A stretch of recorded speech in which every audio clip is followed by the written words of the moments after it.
Throughout his career, Kyle Mooney has always had an interest in the decade he grew up in, the 1990s.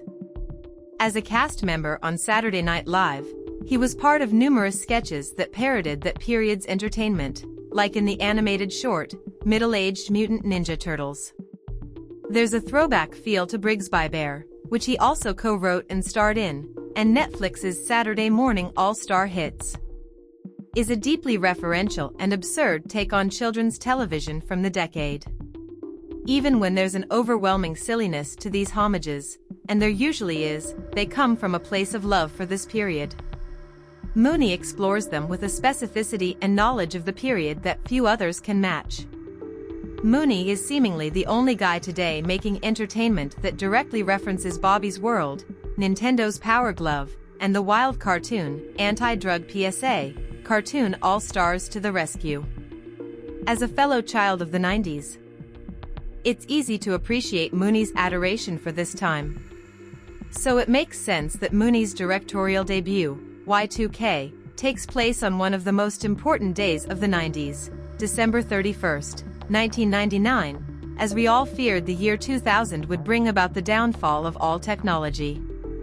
It's a great conceit that plays with the teen movies of the 90s era, the wild period of music that brought us such greats as Limp Bizkit, Chumbawamba, and Thong Song, and plenty of excellent references to the decade. But beyond the 90s references, Y2K is an underwhelming, but mostly entertaining movie that never quite goes as far as it should with its concept, comedy, or the relationships between its characters.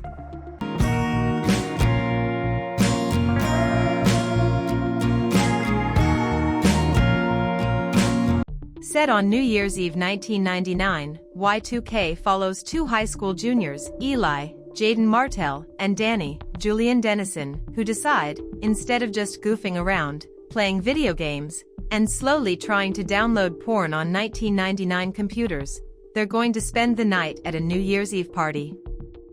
Danny almost immediately becomes the life of the party while Eli has his sights set on getting closer to Laura, Rachel Zegler, a popular girl in school who has impressive computer skills, and whom Eli has an awkward friendship with.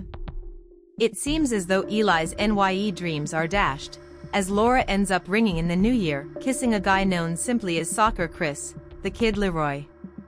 But once the clock strikes 12, all the electricity goes out. Y2K actually happened, and it's way worse than anyone expected.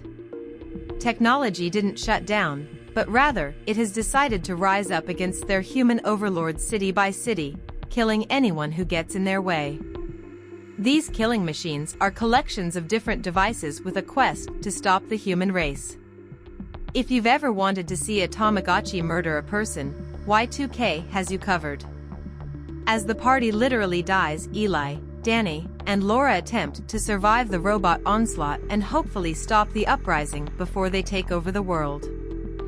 Y2K is an excellent setup, but Mooney's film, which he wrote with Evan Winter, doesn't fully capitalize on its various elements.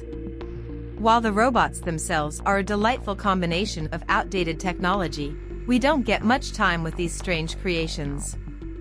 Mooney's humor most clearly comes out in videos the computers have made to explain their plans, and it's just the type of techno weirdness that feels specific to the period. These robots are also seemingly practical, and it's nice to watch them maneuver and attack, but it unfortunately happens too rarely to even seem like an effective threat. In a few hours, you have an excuse to kiss the girl of your dreams. Alright folks. Listen up.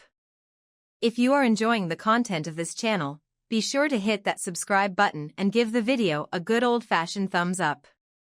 Let's show the creators some love. Mooney and Winter's script never quite hits as hard as it should with its ideas or attempts at comedy and romance.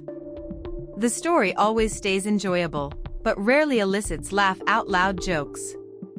Again, Y2K's funniest moments come when Mooney embraces his love of the time's culture and plays to that as a strength, as when an extremely period-appropriate bully, played by Stranger Things' Eduardo Franco, attempts a badass rollerblading trick, set to a Limp Bizkit song. The timing in the moment is perfect, and the ridiculous way the scene plays out is brilliant, but moments like this are too few and far between. Instead, Y2K occasionally ekes out a giggle here and there, but the humor doesn't land as well as one would hope. However, what does often work nicely are the relationship dynamics we see pop up in this living nightmare. Martell and Dennison play well off each other, with almost a Superbad/Shaun of the Dead vibe to their friendship. This crew also takes off with CJ, Daniel Zalgadri, a wannabe rapper who only listens to hip-hop with a deeper meaning, and Ash, Lachlan Watson, a die-hard Limp Bizkit fan who was the only girl in her crew, led by Frankos Farkas. These two are clearly intended to be broad stereotypes, but as the night goes on, a delightful connection starts to form between them.